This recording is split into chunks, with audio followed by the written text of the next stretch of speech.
Hello, Sagittarius. This is going to be your what to expect for 2026. If you guys resonate with this reading, make sure you check out your Sun, Moon, Rising, and Venus signs to make sure you get a more well-rounded reading. So, starting off with the overall energy, we have the Moon card. So, this is very deep emotions. This is feeling like we can't get our head above water, seeing the bigger picture, and just overall feeling like things are very heavy. And there's just a hidden sense of not knowing the future. In January, it feels like you're very much stuck in your thoughts and feeling very confined and trapped and not, again, knowing which way you're going to move forward. And this could be regarding a home life situation. This could regard your stability or a marriage. However, it just feels like you're not able to move forward. And this is a lot of limiting self beliefs, not believing in yourself, not having the confidence to move forward, that kind of thing. However, in February, you are recognizing that you have the tools to move forward and you have the emotions and the passion and the creativity and the logic to move forward, as well as just manifest whatever you desire. You're starting to step into this creative energy in order to move past what you are struggling with moving forward. In March, it feels like your finances are struggling quite a bit. It feels like you're holding on to circumstances and not wanting to move forward.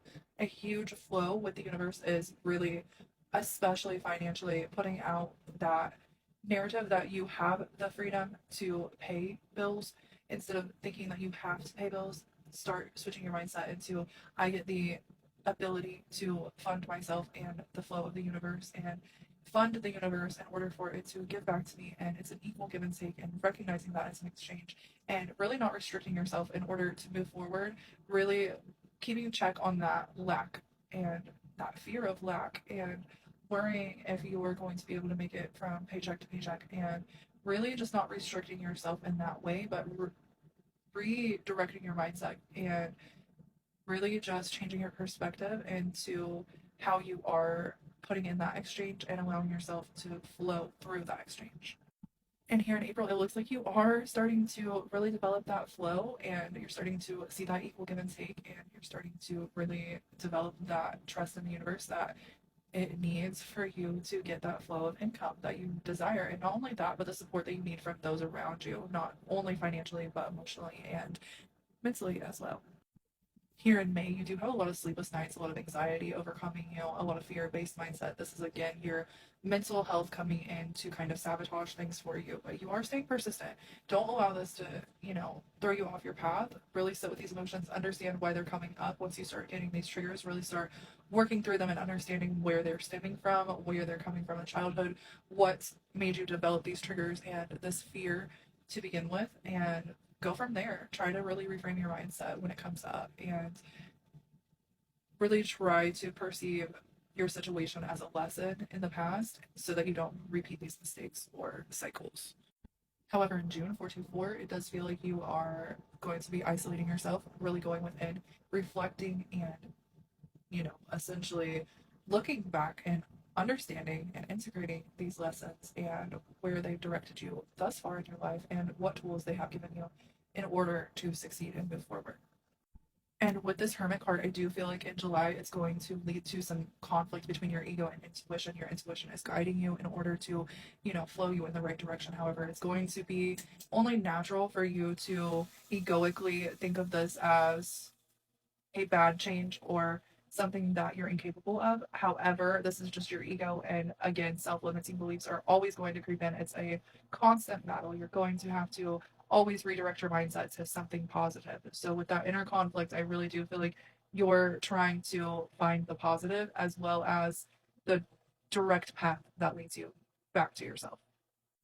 It's really important here in August that you don't overcompensate and pour into others that are not pouring into you, as well as just being a nurturing and dependable person for others. Make sure that they are not taking advantage of you. Make sure you're still resting, you're pouring back into yourself, you're getting that self care, that self love. It is very easy for us to mistake our passion for caring for others for us finding ourselves. And although you're isolating, it does feel like now you're conflicted into taking care of others as well. So that can lead into burnout.